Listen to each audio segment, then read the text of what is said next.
আজকে আপনাদের সাথে শেয়ার করব অ্যাসেন্স, অ্যাম্পুল এবং সিরাম কোন সময়ে কি পরিমাণ এবং কিভাবে ব্যবহার করবেন সেটা নিয়ে আজকে বিস্তারিত আলোচনা করব এই ভিডিওর মাধ্যমে।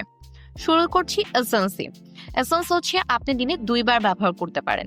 স্কিন কেয়ার রুটিনে এবং ইভিনিং স্কিন কেয়ার রুটিনে আপনি এটি রাখতে পারেন।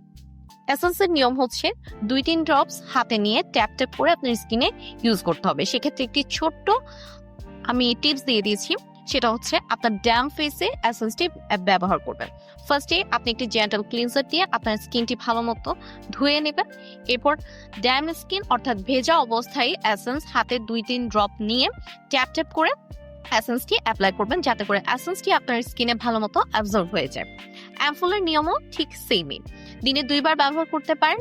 আপনার সকালের রুটিনে এবং ইভিনিং রুটিনে বা নাইট শিফট রুটিনে আপনি এটি রাখতে পারেন। তবে অ্যাম্পুল আপনার স্কিনে স্যুট করছে কিনা বা অ্যাডজাস্ট হচ্ছে কিনা সেজন্য এটি 1 দিন পরপর বা 2 দিন পরপর ইউজ করতে পারেন।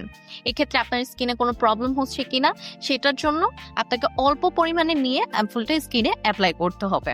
যদি অ্যাডজাস্ট হয়ে যায় বা স্যুট করে যায় তাহলে সেক্ষেত্রে আপনি প্রতিদিন আপনার স্কিন কেয়ার রুটিনে এটি অ্যাড করতে পারেন। সিরামের ক্ষেত্রেও সেম, দিনে 2 বার ব্যবহার করবেন স্কিন কেয়ারের রুটিনে, কিন্তু এটিও সেম আপনার স্কিনে স্যুট করছে কিনা অ্যাডজাস্ট করছে কিনা সেটার জন্য কম ফ্রিকোয়েন্সিতে এটি ব্যবহার করা শুরু করবেন। যদি আপনার স্কিনে অ্যাডজাস্ট বা স্যুট হয়ে যায় তাহলে আপনি এটি আপনার রেগুলার স্কিন কেয়ার রুটিনে 2 বার করে অ্যাড করে নিতে পারেন। অ্যাম্পুল আর সিরামের ব্যবহার বিধি কিন্তু অলমোস্ট সেম। আপনার স্কিনে ভালো মতো ক্লিনজার দিয়ে স্কিনটাকে ওয়াশ করে নিয়ে ড্রাই ফেসে 2-3 ড্রপ নিয়ে আপনার স্কিনে ভালো মতো ট্যাপ ট্যাপ করে এটি অ্যাপ্লাই করবেন, যাতে করে আপনার স্কিন ভালো মতো এটি অ্যাবজর্ব করে দেয়। একটু সময় দিবেন, সেক্ষেত্রে 5 থেকে 10 মিনিট সময় দিবেন যাতে এটি আপনার স্কিনের সাথে একেবারে অ্যাবজর্ব হয়ে যায়। অপেক্ষা করার পরে এটি ভালো ময়শ্চারাইজার দিয়ে আপনার স্কিনটাকে ভালো করে ময়শ্চারাইজ করে নেবেন। যদি দিনের বেলা হয় তাহলে এর সাথে সাথে 5 থেকে 10 মিনিট ময়শ্চারাইজার দিয়ে অপেক্ষা করে একটি ভালো সানস্ক্রিন ইউজ করে নেবেন আপনার স্কিন টাইপ অনুযায়ী। আর যদি আপনি নাইট কেয়ারে থাকেন তাহলে সেক্ষেত্রে আপনি শুধু ময়শ্চারাইজার দিয়ে আপনার স্কিনটাকে ভালো মতো ময়শ্চারাইজ করে নিলেই চলবে। এসেন্স, সিরাম, অ্যাম্পুল তিনটার কথাই তো বলে দিলাম। এবার আসি এইচএ বিএইচএ যুক্ত অ্যাম্পুল এবং সিরাম কিভাবে ইউজ করবেন সেটি নিয়ে আপনাদের সাথে আলোচনা করি।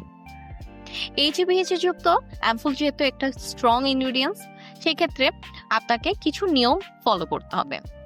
এটি আপনি পুরোপুরি ড্রাই স্কিনে অ্যাপ্লাই করতে হবে। সেক্ষেত্রে একটি ভালো ক্লিনজার দিয়ে স্কিনকে ধুয়ে মুছে তারপরে একদম পুরোপুরি ড্রাই স্কিনে 2-3 ড্রপ নিয়ে ট্যাপ ট্যাপ করে অ্যাপ্লাই করতে হবে এবং সেই সাথে খেয়াল রাখতে হবে আই এরিয়া করতে হবে। আই এরিয়া স্কিপ করতে হবে এবং চোখের ভিতরে যাতে চলে না যায় সেক্ষেত্রে খুব ভালো করে জিনিসটি খেয়াল করে রাখতে হবে।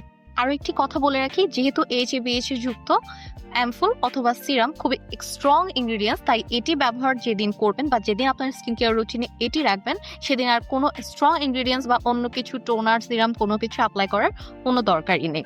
আপনি জাস্ট একটি ময়শ্চারাইজার ইউজ করে আপনার স্কিনে রেখে দেবেন। আর এটি অবশ্যই কিন্তু আপনার নাইট কেয়ার রুটিনে রাখতে হবে। এটি শুধুমাত্র রাতের বেলা ব্যবহার করতে হবে এবং দিনের বেলা মাস্ট সানস্ক্রিন অ্যাপ্লাই এবং রিঅ্যাপ্লাই করতে হবে। আর এটি যেহেতু খুব স্ট্রং এক্সফোলিয়েশন, তাই সেক্ষেত্রে এটি কিন্তু সপ্তাহে 2 বার বা 3 বার ইউজ করতে হবে। আর একটা ছোট্ট কথা বলে দিই, এইচএ বিএইচএ যুক্ত অ্যাম্পুল এবং সিরামের ব্যবহার বিধি যেহেতু সেম, তাই আমি একসাথে বলে দিয়েছি, কিন্তু এটি ভুলেও দুটি প্রোডাক্ট একসাথে ব্যবহার করা যাবে না। দুটোই যেহেতু এক্সফোলিয়েটিং প্রোডাক্ট, তাই দুটো একসাথে ব্যবহার একদমই করা যাবে না এবং এটি খুব স্ট্রং প্রোডাক্ট, তাই আবারও বলে দিচ্ছি এটা শুধু নাইট কেয়ার স্কিন রুটিনেই ব্যবহার করবেন।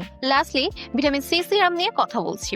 ভিটামিন সি যুক্ত সিরাম যেহেতু নিজে একটি স্ট্রং ইনগ্রেডিয়েন্টস, তাই এটি ভুলেও কোনো অন্যান্য স্ট্রং ইনগ্রেডিয়েন্টস এর সাথে অ্যাড করা যাবে না। এটি আপনি দিনের বেলা অথবা night care skin care routine 2 বেলায় ইউজ করতে পারেন অথবা যে কোনো এক টাইমে ইউজ করতে পারবেন। দিনের বেলা হলে সানস্ক্রিনের সাথে অ্যাড করবেন, এটি করে সানস্ক্রিনের যে সান প্রোটেকশনটা এটির ফলাফলটা দ্বিগুণ করে দিবে। আর যদি রাতে ইউজ করেন তাহলে রাতে আপনার স্কিনটা রিপেয়ার করতে এটি খুবই হেল্প করে। যেহেতু এমনিতেই নর্মালি আমাদের স্কিন রাতের বেলা রিজেনারেটিং প্রসেসে থাকে, তাই এটির সাথে ভিটামিন সি যুক্ত সিরাম যখন ব্যবহার করবেন তখন এটি আরো বেশি হেল্পফুল হয়ে ওঠে আমাদের স্কিনের জন্য। অর্থাৎ ভিটামিন সি সকালে ব্যবহার করেন অথবা রাতে ব্যবহার করেন অথবা 2 বেলায় ব্যবহার করেন, আমাদের স্কিনের জন্য এটি খুবই বেনিফিশিয়াল। তবে খেয়াল রাখতে হবে এটি যেদিন ব্যবহার করবেন সেদিন অন্য কোনো স্ট্রং ইনগ্রেডিয়েন্টস যেমন রেটিনল, এইচএ বিএইচএস যুক্ত প্রোডাক্ট স্কিপ করতে হবে। এরকম আরো ইনফরমেটিভ ভিডিও পাওয়ার জন্য আমাদের চ্যানেলটি একটু সাবস্ক্রাইব করে যাবেন। আশা করছি আজকের ভিডিওটা আপনাদের সবার জন্য খুবই হেল্পফুল হয়েছে।